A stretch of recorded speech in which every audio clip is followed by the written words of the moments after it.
Have you ever stopped to think about what reality actually is? I mean, really, think about it.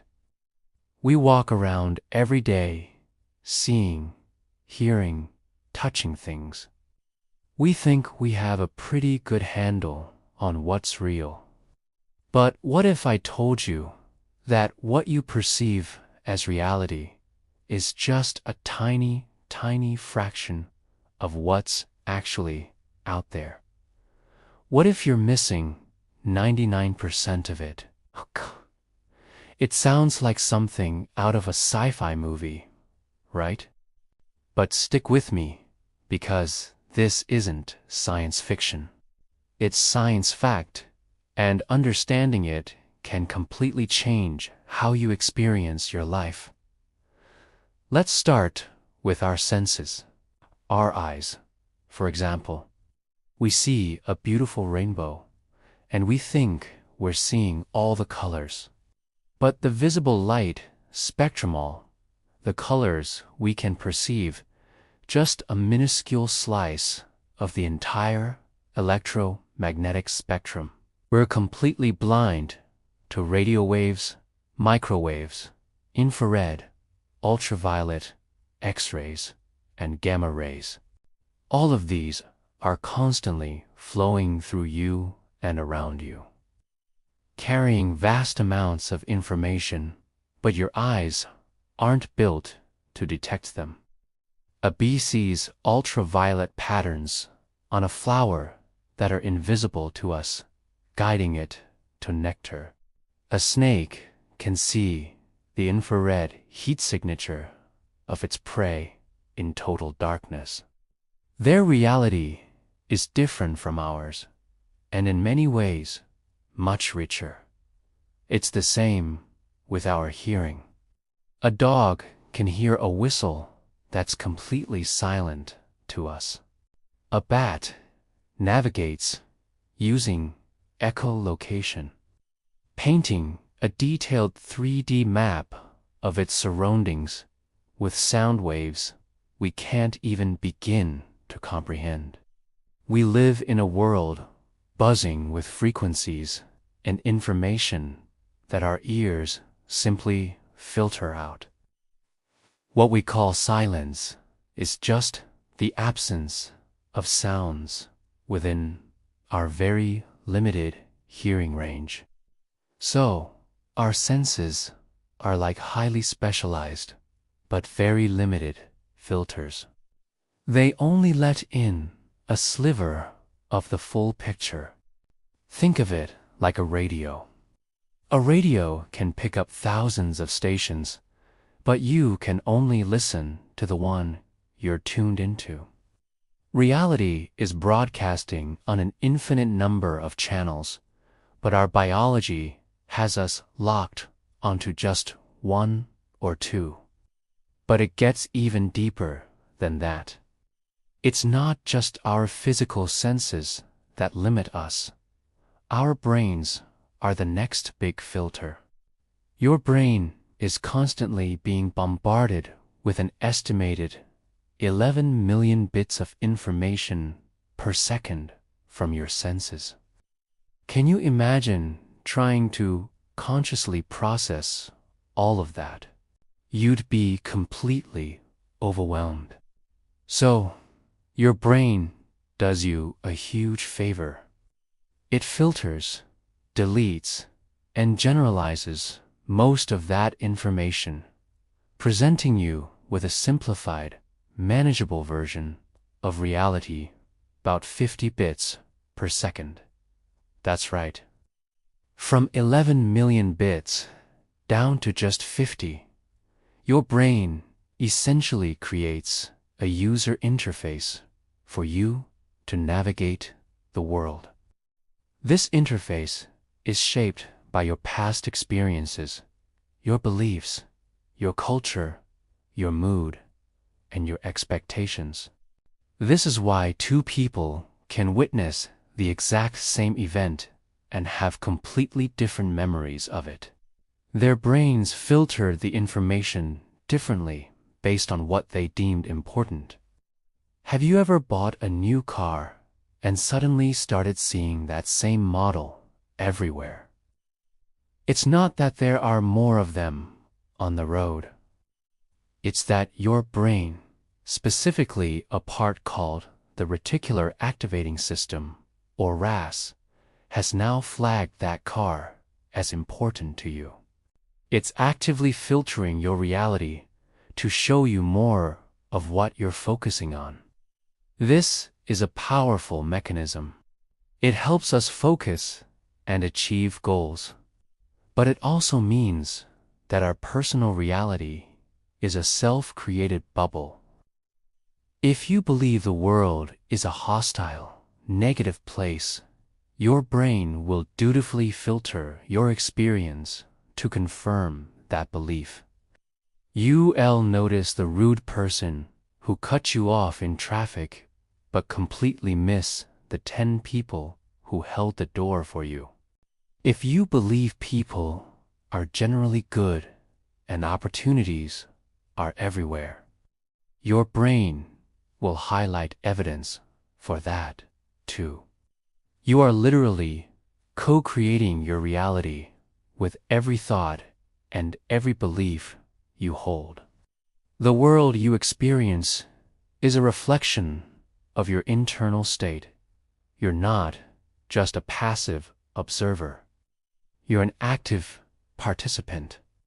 So, if we're missing 99% of reality and living in a filtered bubble, how do we break out?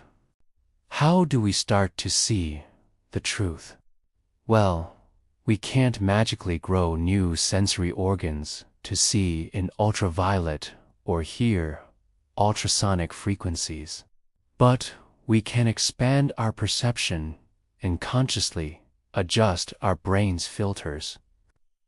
The first step is simply awareness.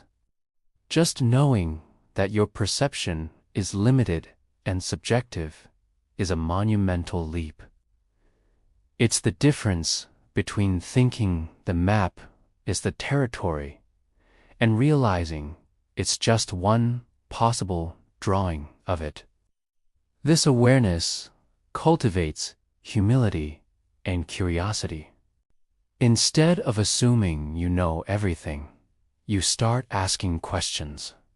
You become more open to other people's perspectives because you understand they are simply perceiving a different slice of the same reality. The second step is to practice mindfulness and presence. When was the last time you truly paid attention to the present moment without judgment? We spend so much time lost in thought, worrying about the future, ruminating on the past.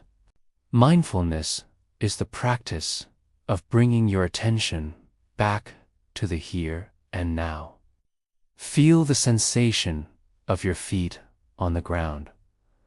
Really taste the food you're eating. Listen to the sounds around you without labeling them as good or bad. When you do this, you are telling your brain, hey, this present moment is important. Stop filtering so much out. You start to notice details you were completely oblivious to before. The intricate pattern on a leaf, the subtle shift of light in a room, the feeling of the breeze on your skin. You are actively widening the bandwidth of your perception. The third, and perhaps most powerful, step is to consciously direct your focus. Remember the reticular activating system. You can program it. Instead of letting it run on autopilot based on old beliefs and fears, you can give it new instructions. Start your day by setting an intention. What do you want to see more of? Do you want to see kindness, opportunity, beauty, gratitude? Make a conscious decision to look for these things. Keep a gratitude journal. At the end of each day, write down 3 specific things you were grateful for. This trains your brain to actively scan your environment for the positive. It's not about ignoring the negative. It's about balancing the scales and ensuring you're not just filtering for the bad stuff. You are literally rewiring your brain to perceive a more balanced and often more beautiful reality. This isn't about positive thinking in a naive way. It's about understanding the mechanics of your own perception and taking the driver's seat. You have the power to change the filters through which you see the world. By practicing awareness, embracing mindfulness, and consciously directing your focus, you can begin to peel back the layers of your conditioned reality. You start to see that the world is not as solid, fixed, or limited as you once thought. It's a dynamic, vibrant, and infinitely complex place, and you have access to so much more of it than you ever imagined. You can start to see the connections between things, the subtle energies, the beauty in the mundane. You become less reactive to circumstances because you understand they are just one interpretation of events. You gain a sense of freedom and empowerment. You are no longer a prisoner of your own perception. You are its architect. So, I invite you to try it. Start today. Question your assumptions. Pay attention to the present moment and actively look for the good. You might be astounded by the 99% of reality you've been missing. The truth isn't something you find out there. It's something you uncover in here. Thank you so much for joining me on this journey into the nature of reality. If this resonated with you, please hit that like button and subscribe for more content that helps you see the world in a new light.